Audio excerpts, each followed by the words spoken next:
오늘 하나님 앞에 나와 예배하는 우리 모든 성도님들에게 하나님의 크신 은혜가 가득한 시간 되시기를 주님의 이름으로 간절히 축복합니다.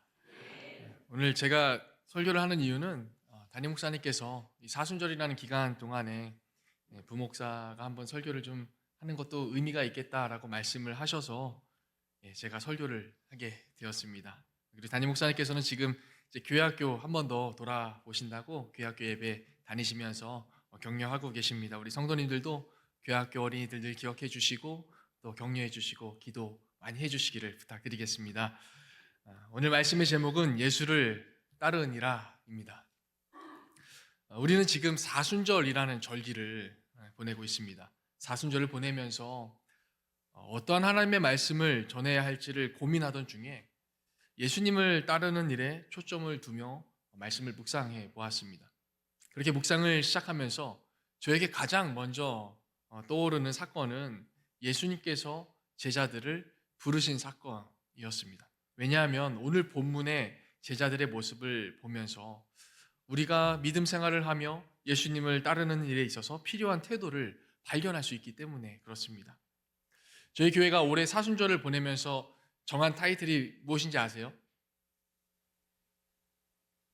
안 보이시나요? 네, 예수를 깊이 생각하라입니다. 사순절은 우리가 평소보다 더 많이 예수님을 생각하고 묵상하는 시간입니다. 왜 이런 일들을 해야 하겠습니까? 우리가 지금 예수님을 잘 믿고 따라가고 있는지를 점검하기 위함입니다. 자신을 돌아보면서 혹여나 나에게 옳지 못한 부분들 혹은 변화되어야 할 마음과 모습들이 있다면 예수님과 함께 다시 세워가는 것입니다. 여러분, 믿는다는 것은 무엇을 의미하는 것 같습니까? 믿는다는 것은 믿음의 대상을 통해서 나의 삶의 태도가 바뀌어지는 것을 의미합니다. 성도님들은 병원에 가시면 의사 선생님들의 이 진단을 신뢰하십니까? 신뢰하지 않으십니까? 대답해 주셔서 감사합니다. 다들 신뢰하실 것입니다. 신뢰하니까 의사 선생님이 말씀하시는 대로 지어주시는 약을 먹고 또 주사도 맞고 그렇게 방법대로 따르는 것 아니겠습니까? 우리가 일상에서 누군가를 향한 믿음을 갖고 있다면 그 사람의 지시나 권유를 따르는 행동으로 나타나는 것이 일반적인 모습입니다. 그럼 신앙 안에서는 어떠하겠습니까? 카일 아이들먼 이 저술한 팬인가 제자인가라는 제목으로 번역된 Not a Fan이라는 책이 있습니다. 이 책에서 믿음에 대해서 많은 양을 할애하면서 설명을 하는데요. 그 중에 한 단락에서 이렇게 기술합니다. 진짜 믿음은 말로만 믿는 것이 아니라 삶 속에서 열매를 맺어가는 것이다. 그저 입술로만 고백하는 것도 믿음이라고 이야기할 수 있겠지만 진짜 믿음은 예수님을 따름으로 나타나는 결과를 통해서 증명할 때 그것이 믿음이 되는 것입니다. 본문에 나타난 제자들은 후에 예수님을 확증하는 삶으로 살아갔기 때문에 진짜 제자로 불려진 것 아니겠습니까? 예수님을 잘 믿고 있는지 생각해 본다고 할 때 내가 지금 예수님의 말씀을 듣고 삶을 변화시키며 예수님을 따르는 길을 걷고 있는지를 점검해 보면 나의 지금의 영적인 상태를 진단할 수 있을 것입니다. 우리가 이렇게 때마다 점검을 하는 이유는 우리의 신앙의 종착점이 구원이라는 하나님의 나라에 있지만 그 마지막을 위해서 지속적으로 주님을 닮아가는 변화를 통해 믿음의 성숙함을 우리 안에서 이루어 가야 하기 때문에 그렇습니다.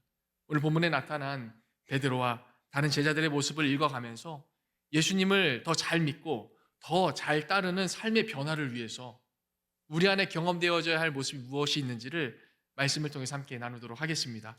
오늘 본문은 무리가 몰려와서 예수님께서 전하시는 하나님의 말씀을 듣는다는 배경을 설명하는 것으로부터 시작합니다. 1절 말씀에 제가 다시 한번 읽어보겠습니다.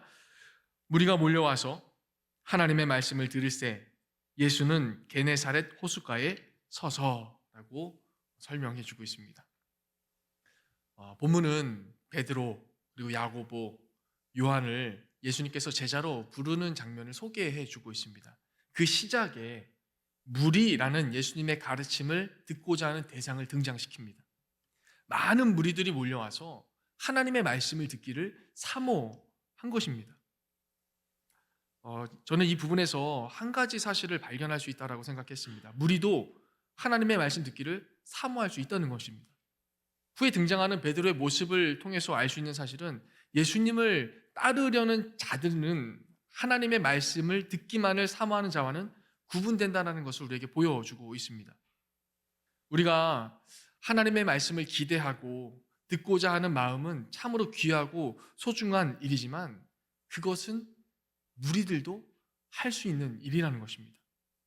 그렇다면 이 도입부에 무리를 등장시킨 이유는 예수님을 따르는 것이 말씀을 듣는 것에서 그치는 것이 아니라 그 이상의 무엇인가가 요구된다는 것을 우리에게 암시해주고 있는 설명인 것입니다. 예수님은 갈릴리 호숫가에 몰려온 무리들에게 말씀을 전하십니다. 2절부터는 당시의 상황에 대해서 설명해주고 있는데요. 2절과 3절 말씀 제가 읽어보겠습니다. 호숫가에 배 두 척이 있는 것을 보시니 어부들은 배에서 나와서 그물을 씻는지라. 예수께서 한 배에 오르시니 그 배는 시몬의 배라. 육지에서 조금 떼기를 청하시고 앉으사 배에서 무리를 가르치시더니. 우선 호숫가에 배가 두 척이 있었다라고 설명을 하고 어부들이 배에서 나와서 그물을 씻고 있었다라고 우리에게 말씀해주고 있습니다. 조금 자세히 말씀드리면 현재 어부들이 일을 마치고 돌아와서 정리를 하고 집으로 돌아가려고 하고 있는 상황이었다라는 것입니다. 제가 고기를 잡고 그물을 정리해 본 적은 없지만 그물을 정리하는 일이 꽤 고된 일이라는 것을 최근에 많은 컨텐츠들을 접하며 봤던 기억이 있습니다. 또한 현재의 그물을 정리하는 모습을 상상해 보면 썩 좋은 상황은 아닙니다. 우리가 다 베드로의 고백을 알고 있듯이 밤이 새도록 고기를 잡았는데 일을 하였는데 그에 대한 소득이 전혀 없이 그물을 정리하고 있는 상황이었기 때문에 그렇습니다.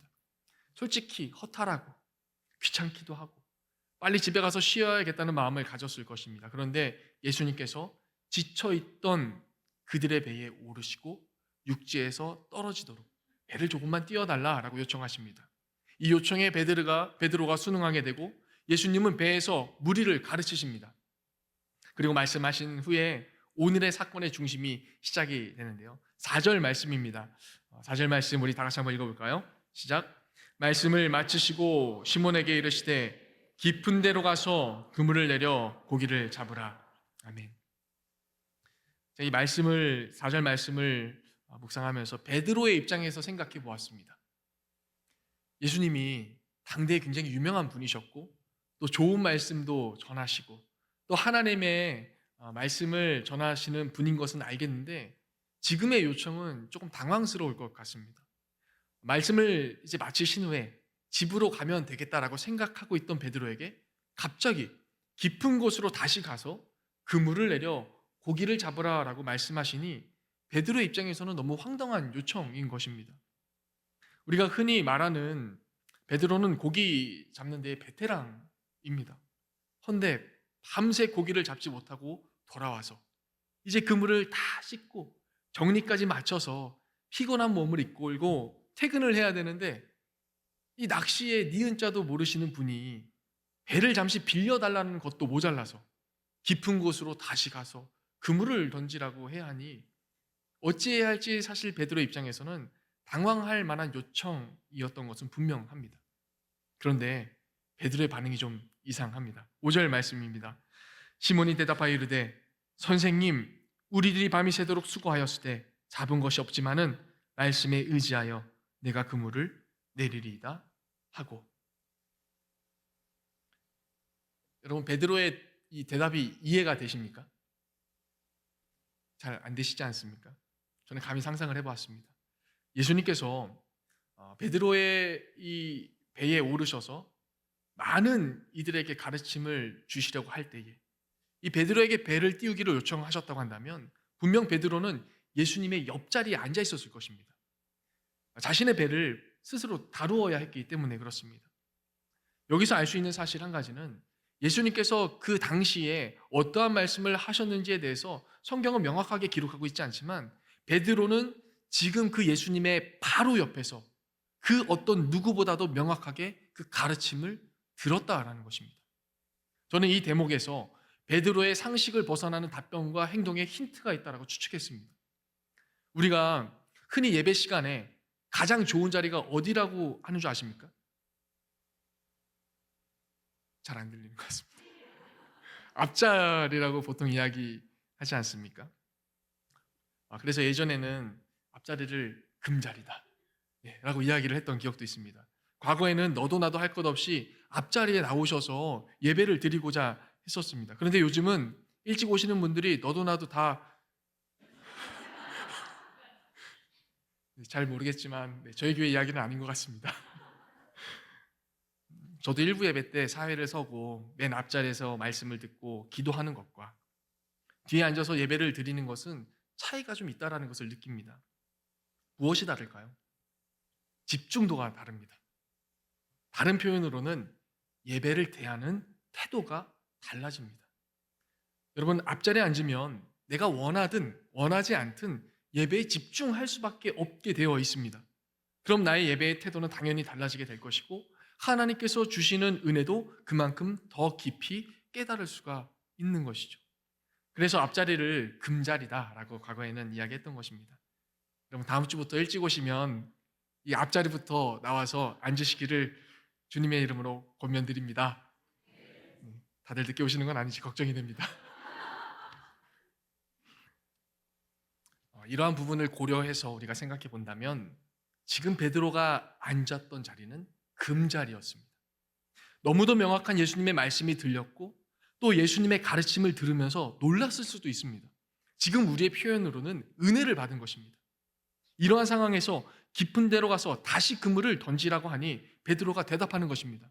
저희가 밤이 새도록 물고기를 잡지 못했지만 지금 예수님의 이 말씀에 내가 의지해서 그물을 다시 내리겠습니다. 이 고백은 지금 베드로의 갑작스러운 마지못해서 하는 고백이 아니라 예수님의 가르침을 듣고 난 후에 할 수 있었던 믿음의 고백이었던 것입니다. 그러자 어떻게 됩니까? 6절 말씀에 이렇게 기록합니다. 그렇게 하니 고기를 잡은 것이 심이 많아 그물이 찢어지는지라. 말씀에 순종해서 그물을 던졌더니 고기가 너무 많아서 그물이 찢어질 정도가 되었다라고 성경은 기록합니다. 여러분, 무엇을 의미하는 장면이겠습니까? 믿음으로 그물을 던졌더니 물고기가 많이 잡히는 경험을 했다. 순종함으로 우리도 기적을 경험하자. 이런 의미는 좀 아니지 않겠습니까? 적어도 흐름상 그런 의미보다는 또 다른 의미가 있겠다라는 것 정도는 우리가 추측할 수 있을 것 같습니다. 저는 이렇게 해석하고 싶습니다. 고기가 많이 잡혔다는 이 기적은 베드로의 고백을 이끌어내기 위한, 베드로를 부르시기 위한 예수님의 방법이었던 것입니다. 여러분 아실지 모르겠지만 약 2년 전쯤에 발간된 아주 유명한 책이 한 권 있습니다. 광야를 지나서라는 책인데요. 아시나요? 잘 모르시는 분도 계시는 것 같습니다. 정말 유명하신 예일교회 성도님들의 간증이 기록되어 있는 예일교회 창립 40주년 기념으로 발간한 책입니다. 저희 간증집입니다. 제가 그때 당시 편찬위원이었고 또 많은 부분에 책임을 안고 있었기 때문에 대부분의 성도님들의 간증을 읽었던 기억이 있습니다. 원고를 제출해 주신 성도님들의 글을 보면서 다 너무 소중한 간증이고 정말 하나님과의 잊을 수 없는 경험들이다라고 생각했던 기억이 있습니다. 이번 설교를 준비하는 기간에 지금은 돌아가신 최선진 장로님의 글을 우연히 다시 읽어보게 되었습니다. 잠시 소개를 좀 해드리고 싶은데요. 장로님은 20대 후반에 장로님 표현입니다. 주님께 한 방 얻어 맞았다라고 하십니다. 식사를 하시는데 갑자기 등이 너무 아프시더라는 겁니다. 그리고 그 후로부터 왼쪽인지 오른쪽인지는 모르겠지만 한쪽에 몸을 못 쓰는 상태가 되셨다고 합니다. 나중에 이것이 중풍이라는 것을 알게 되었는데요. 당시에는 병명도 잘 몰라서 치료를 위해서 여기저기 안 가보신 적이 없다라고 합니다. 약국도 다녀봤고, 당신은 큰 약국들 많았잖아요. 약국도 다녀봤고, 침도 맞아봤고, 병원도 갔지만 몸에는 전혀 차도가 없었다라고 합니다. 힘든 나날들을 보내고 있는데 하루는 친구가 그러지 말고 교회 좀 나가봐라 이렇게 권면을 했다라는 것입니다. 그래서 숭의교회를 처음 나가셨대요. 그때 당시 부흥회를 하면서 집회를 하는데 통성 기도를 시키더랍니다. 교회라는 곳을 태어나서 처음 가보셨던 장로님이 무엇을 알고 기도를 하실 수 있었겠습니까? 그래서 이렇게 기도하셨다고 하셨다고 합니다. 하나님, 그냥 몸이 아파서 왔으니까 병 좀 고쳐주세요. 고쳐주시면 주님을 열심히 챙길게요. 네. 잘 믿을게요가 아니라 잘 모르시니까 챙긴다고 표현하신 겁니다. 그냥 고쳐만 주시면 교회를 열심히 다니시겠다는 다짐이셨던 것 같습니다. 그렇게 기도를 하는데 몸이 조금 이상해지는 것이 느껴지더랍니다. 집회를 인도하시는 목사님께서 지금 표적이 일어났는데, 표적을 경험한 사람들을 일어나 보라라고 하는데 여기저기서 병이 나왔다고 사람들이 일어나더라는 것입니다. 장로님은 그저 그 사람들이 좀 부러웠다라고 말씀하십니다. 그렇게 예배가 끝났고 이제 장로님도 일어나서 집에 가셔야 하는데 마비가 되었던 몸이 갑자기 벌떡 일어나지더니 걸음이 너무 잘 걸어지더라는 겁니다. 그때 깨달으셨다고 합니다. 나도 표적을 받은 사람 중에 하나였구나. 그 후에 장로님께서는 성남동으로 이사를 오셨고 철막교회 때부터 예배교회를 섬기셔서, 이건 저의 표현인데요, 많은 분들에게 기감이 되시는 신앙생활을 하시는 장로님이 되셨다는 간증의 기록을 다시 읽어보게 되었습니다. 여러분, 장로님이 교회에 나오시게 되고 믿음 생활을 하시면서 계속해서 신앙이 자라나 믿음의 사람이 될 수 있었던 이유는 무엇인 것 같습니까? 기적 때문입니다. 장로님이 경험한 그 경험이 장로님을 믿음의 자리로 이끌어 오신 것입니다. 저는 장로님의 경험을 읽어가면서 기적은 기적 자체로도 너무 소중한 경험이고, 기적을 통해서 아프고 힘든 우리의 상황을 극복할 수 있는 하나님의 은혜로 받아들여야 한다는 것도 당연한 견해일 테지만, 기적의 또 다른 목적은 하나님께서 우리를 부르시는 도구라는 사실을 깨닫게 되었습니다. 베드로도 마찬가지였습니다. 기적은 베드로를 부르시기 위한 예수님의 방법이었습니다. 기적을 경험한 베드로가 고백합니다. 8절입니다. 시몬 베드로가 이를 보고 예수의 무릎 아래 엎드려 이르되 주여 나를 떠나소서 나는 죄인이로소이다 하니. 이 8절의 말씀에서 지금 우리에게 보여주는 베드로의 변화가 있습니다. 베드로는 그 기적을 경험하면서 예수님을 바라보는 시각이 달라졌고 자신이 죄인임을 깨닫게 됩니다. 베드로의 태도의 변화는 그가 하였던 고백에서 찾을 수가 있는데요, 우선은 호칭의 변화가 생겼습니다. 그물을 다시 내리면서 베드로는 예수님을 부를 때 뭐라고 부르죠? 선생님이라고 부릅니다. 선생님 하면서 그물을 내립니다. 그런데 물고기로 가득 찬 그물을 거둔 후에는 호칭이 주여로 바뀌게 됩니다. 한 주석서에서는 이러한 호칭의 변화는 기적을 경험한 베드로가 예수님이라는 분은 인간적인 선생님이 아니라 영적 권위를 가지신 분이라는 사실을 깨달았기에 할 수 있었던 고백이었다라고 해석합니다. 그저 좋은 말씀을 전하시는 분이라고 생각했는데 그것을 넘어서 영적인 능력을 가진 분이라고 이 기적이라는 것을 통해서 깨달은 것입니다. 이어서 베드로가 고백합니다. 나를 떠나소서 나는 죄인입니다. 베드로의 이러한 요청에서 우리가 알 수 있는 것은 베드로는 거룩하신 그 영적 권위를 가지신 예수님 앞에 자신을 비추어 보니까 죄인이라는 사실이 깨달아졌다라는 것입니다. 이렇게 그가 예수님의 존재에 대해서 바르게 인식하며 또 이렇게 자신이 죄인됨에 대해서 인정함이 있을 때, 그때 예수님께서는 베드로를 부르십니다. 그를 사람을 낚는 어부, 많은 이들을 주님께로 이끄는 역할을 감당하게 하시겠다라고 말씀하십니다. 그리고 베드로는 그 예수님을 믿음으로 따르게 됩니다. 저는 베드로의 고백을 묵상하면서 사순절을 보내고 있는 우리가 믿음으로 주님을 더 잘 믿고 따르기 위해서는 분명하게 경험되어져야 할 것이 있다라고 생각하게 되었습니다. 바로 예수님을 주님으로 고백하는 우리의 믿음, 또 주님 앞에 나는 죄인임을 깨닫는 자신에 대한 자각이 필요합니다. 그럼 왜 이러한 태도가 예수님을 따르는 모습이 될까요? 자신이 죄인임을 인정한다라는 것은 주님이 어떠한 분이신지에 대한 명확한 이해가 생겼다라는 것입니다. 주석서에서 베드로가 죄인임을 고백하는 이유를 예수님의 존재가 인정되었기 때문이다라고 표현합니다. 베드로가 예수님을 알게 된 것입니다. 카일 아이들먼은 예수님을 따르는 제자에 대해서 이렇게 설명합니다. 제자는 예수님에 관하여 아는 사람이 아니라 예수님을 아는 사람이다. 예수님을 믿고 따르는 사람들은 무리들처럼 예수님에 대한 정보를 아는 것에서 머무는 사람이 아니라 예수님을 인격적으로 아는 사람이어야 한다고 책에서 설명하고 있습니다. 주석의 해석과 카일 아이들만의 이야기를 종합해 보면 이러합니다. 예수님을 따르고 있는 예수님의 사람이라면 내가 지금 죄인이라는 사실을 깨달을 수밖에 없다라는 것입니다. 본문에서 베드로는 기적이라는 사건을 통해서 예수님에 관하여 아는 것에서 예수님을 아는 모습으로 바뀌어졌고 죄인이라는 고백을 통해서 자신의 내면의 변화를 나타낸 것입니다. 성도 여러분, 베드로는 예수님을 알아감으로 자신이 하나님의 뜻과 어긋나 있는 죄인이라는 사실이 선명하게 확인되었습니다. 마치 어두울 때 가려져 보이지 않던 모습들이 빛 앞에 설 때 밝히 보이듯이 예수님 앞에서 자신을 바라보니 스스로가 어떠한 존재인지 자각하게 된 것입니다. 여러분, 우리가 사순절을 살아가면서 예수님을 잘 믿고 있는지, 예수님을 잘 따라가고 있는지 묵상하고 점검하고 있다면 오늘 베드로가 경험한 이 경험과 고백이 우리의 경험과 고백이 되어져야 할 것입니다.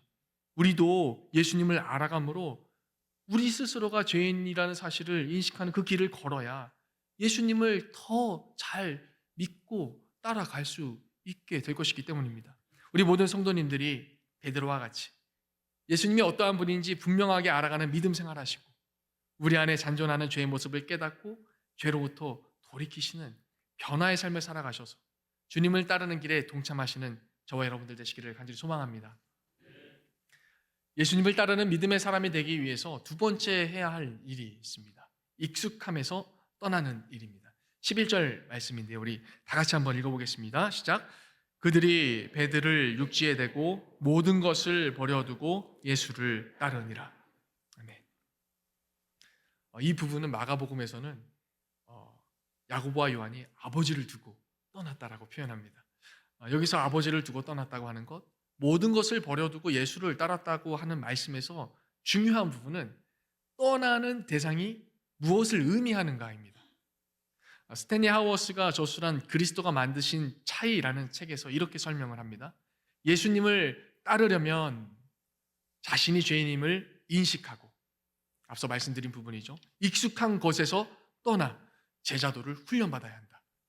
스탠리 하워스는 떠나는 대상을 익숙한 것이다라고 설명합니다.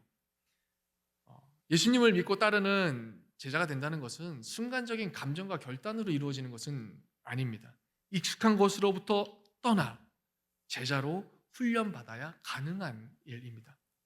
성도 여러분, 우리가 예수님을 잘 믿기 위해서는 이 익숙함을 떠나야 한다는 것입니다. 그러면 이 익숙함이 무엇을 의미하는 것일까요? 마지막으로 이 11절에서 해석된 익숙함을 떠난다는 것의 의미가 어떤 의미인지를 같이 좀 생각해 보려고 합니다. 첫 번째 의미는 일상을 멀리하며 예수님을 따른다라는 것입니다. 일상이란 그저 반복적으로 살아가고 있는 나의 인생, 바쁨이라는 삶의 순간을 살아가면서 지금 어떻게 살아가고 있는지조차 모르게 흘러가고 있는 시간들, 주변의 분주함으로 인해서 예수님을 인식하지 못하고 살아가고 있는 삶의 익숙함으로부터 떠나야 한다는 것입니다. 베드로는 어떠하였습니까? 하루하루 살아가면서 그저 물고기를 잡아 생계를 유지하는 일상을 반복하면서 살아가고 있었습니다. 생계를 유지하기 위한 노동을 한 것이죠. 물론 이러한 모습이 소중하지 않다라는 것은 아닙니다. 그러나 그는 의미를 발견하기 힘든 그렇게 되풀이되어 어쩔 수 없이 살아가는 생활을 이어가고 있었다라는 것입니다. 그런 베드로가 예수님을 만났고 의미 없이 반복되는 일상을 떠나 예수님을 따랐을 때 그의 인생은 믿음이라는 가치를 쫓는 예수님을 따르는 제자로 그의 삶 전체가 송두리째 바뀌게 된 것입니다. 생활 속에 의미 없던 익숙함을 떠나 예수님을 따랐더니 그 자리에 예수님께서 믿음이라는 삶의 가치를 채워주신 것입니다. 두 번째는 익숙한 것을 떠나 예수님을 따른다라는 것의 또 다른 의미는 이러합니다. 나의 삶을 이끌어가는 중요한 도구를 떠난다는 의미입니다. 베드로에게 익숙함이었던 배와 그물은 생계를 유지하는 수단이었습니다. 없어서는 안 되는 것이었습니다. 그런데 11절에 표현하기를 모든 것을 버려두고 예수를 따랐다라고 우리에게 보여주고 있습니다. 여러분, 여러분의 삶에 중요한 것, 없어서는 안 되는 것들은 무엇이 있으십니까? 우리의 삶에 중요한 것들은 외적으로 보여지는 물질이나 도구와 같은 것이다라고 생각할 수 있지만 사실 더 중요한 것이 있습니다.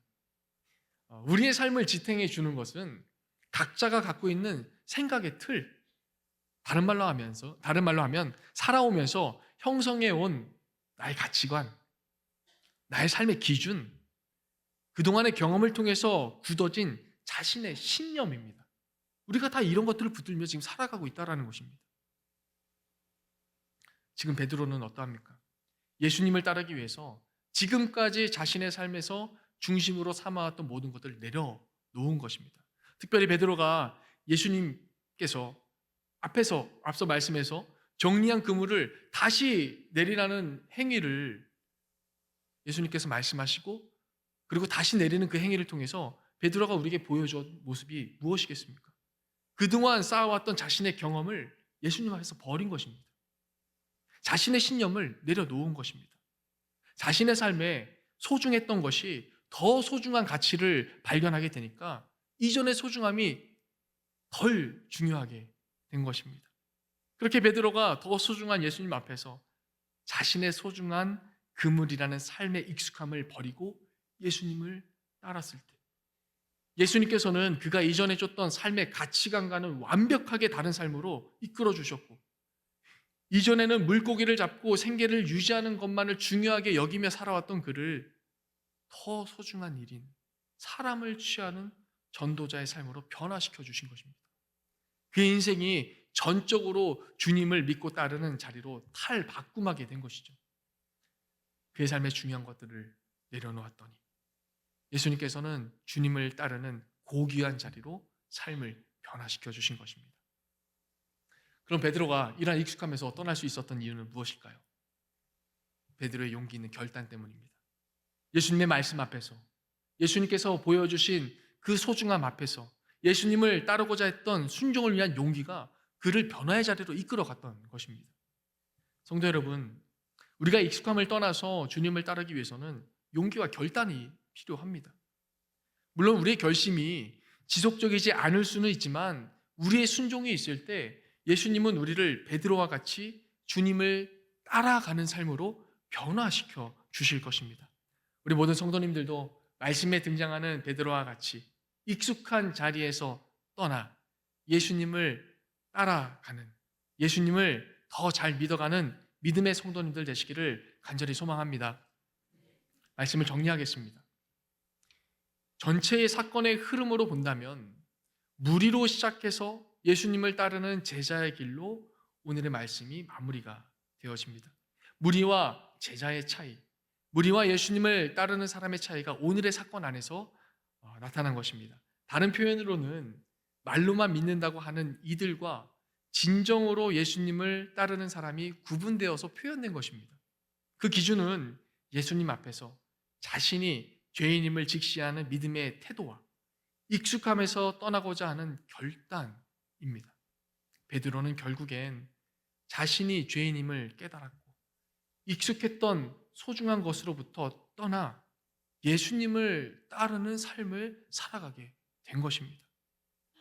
우리도 베드로와 같이 자신이 죄인임을 깨닫고 예수님을 믿고 따르는 그 믿음의 길을 우리도 걸어가야 할 것입니다. 사랑하는 성도 여러분, 사순절을 보내며 믿음을 점검하고 자신을 돌아보며 베드로와 같이 스스로 죄인임을 자각하며 익숙함에서 떠나 예수님을 온전히 믿으며 예수님을 따르는 우리 예일의 모든 성도님들의 삶의 자리가 되시기를 주님의 이름으로 간절히 축복합니다. 아멘. 우리 함께 찬양하고 기도하겠습니다. 예수 닮기를 함께 찬양하겠습니다.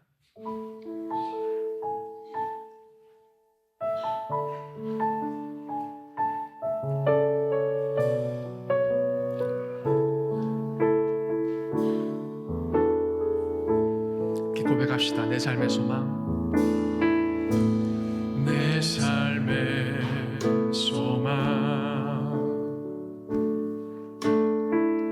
내가 바라는 한 분,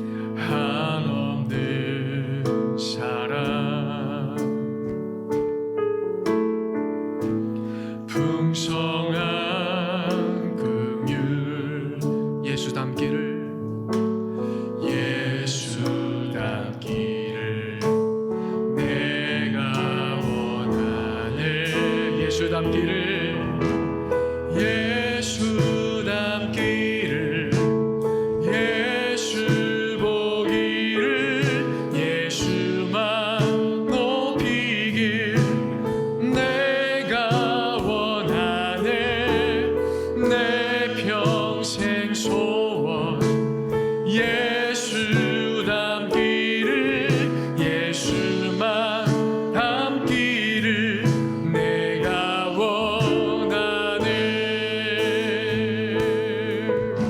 우리 2절로 한 번 더 고백합시다. 온유하시고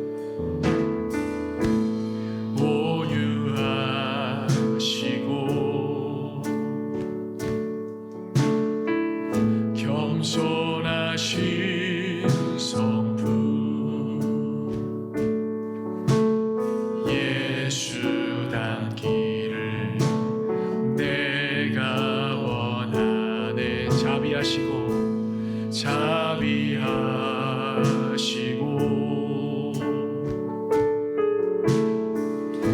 위로자 되신 주 예수 닮기를 내가 원하네. 예수 닮기를 내가 원하네. 우리 믿음으로 고백합시다.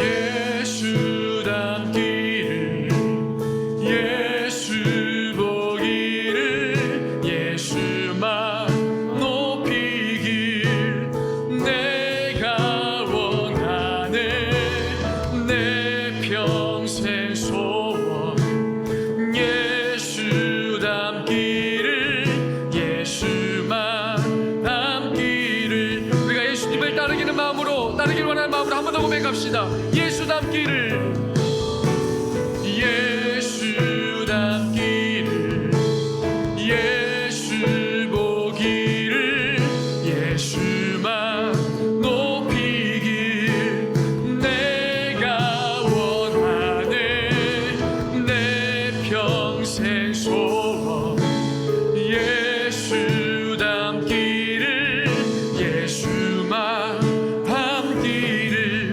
내가 원하네.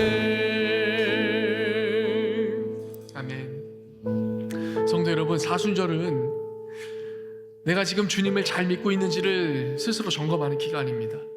내가 예수님 앞에서 주님을 따라 살아가기를 기뻐하고 있었는지, 또 내 삶으로 주님이 들어가고 있는지를 돌아보아야 합니다. 그 일들을 점검하고 또 이루어가기 위해서 오늘 설교를 통해 말씀드렸던 것처럼 우리는 예수님을 인정함으로 스스로가 죄인임을 깨달아야 합니다. 또한 내 삶에 익숙한 삶을 떠나보내고 주님을 따라가야 하는 것입니다. 이렇게 기도했으면 좋겠습니다. 하나님, 내가 예수님 앞에서 죄인임을 인정하고 죄로부터 멀리 떠나 주님을 쫓는 믿음의 사람 될 수 있도록 인도하여 주시옵소서. 하나님, 내 삶에 익숙함으로 남아있는 나의 태도와 마음과 생각들이 있다면 떠날 수 있는 용기를 주셔서 순종함으로 주님을 따라가는 자가 되도록 인도하여 주시옵소서. 우리 이 두 가지 기도 제목 가지고 동성으로 함께 기도하며 나가길 원합니다. 기도하겠습니다. 할렐루야. 하나님 감사합니다. 아버지 하나님, 우리가 사순절을 보내며 주님을 더욱 닮아가는 자가 되기 위해서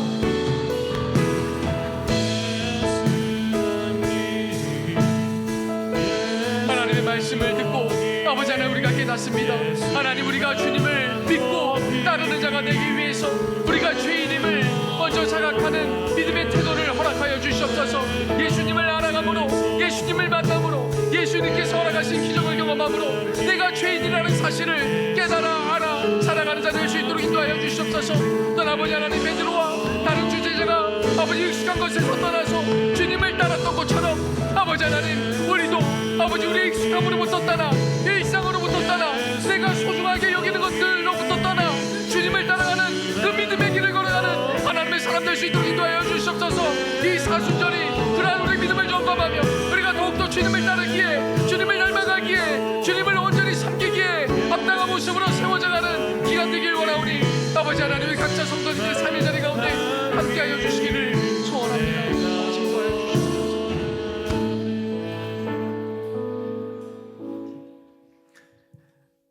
하나님, 우리가 거룩한 사순절을 살아가며 하나님 앞에 우리의 삶을 점검하였습니다. 나는 지금 믿음 생활하면서 예수님을 잘 믿고 있었는지 돌아봅니다. 얼마나 예수님을 따르려 했었는지 우리 스스로를 돌아봅니다. 하나님, 우리가 사순절을 보내며 예수님을 향한 믿음을 다시 굳건히 세워가길 소망합니다. 내가 주님 앞에서 죄인임을 자각하고 죄인임을 인정하고 예수님을 따르는 자들이 되도록 인도하여 주시옵소서. 또한 주어진 일상에서 늘 동일한 삶을 살아가며 삶에 반복되는 익숙한 모습들로부터 떠날 수 있는 마음을 주시고, 내가 소중하게 여겼던 내면의 가치들을 내려놓고 더 소중한 주님의 말씀에 순종함으로 주님을 따라 나아가는 믿음의 사람이 되도록 함께하여 주시옵소서. 그리하여 우리 예일의 모든 성도님들이 사순절을 보내며 믿음을 점검하고 믿음을 세우고 살아내는 하나님의 백성 되도록 인도하여 주시옵소서. 하나님 앞에 예물을 구별하여 나온 우리 모든 성도님들의 손길을 기억하여 주시길 원합니다. 각자의 형편에 맞게 하나님 앞에 전심으로 올려드린 예물 위에 함께하여 주시옵소서. 주일 헌금으로, 감사 헌금으로, 선교 헌금으로, 11조로, 그 외에 각양각색의 모습으로 하나님께 우리의 마음을 올려드립니다. 기뻐 받아 주시옵소서. 또한 드린 손길 위에 함께하여 주셔서 주님의 은혜를 채워주시고 모자르지 않게 하시며 부족하지 않는 삶을 살아갈 수 있도록 하나님께서 은혜를 더하여 주시옵소서. 나아가 물질의 체험만을 얻는 삶이 아니라 하나님의 은혜가 날마다 가득한 믿음의 여정으로 이끌어 주셔서 날마다 주님을 향한 믿음을 세워가며 주님만을 따르는 성숙한 믿음의 사람들이 되도록 함께하여 주시옵소서. 지금도 살아서 역사하시는 예수 그리스도의 이름으로 기도합니다. 아멘.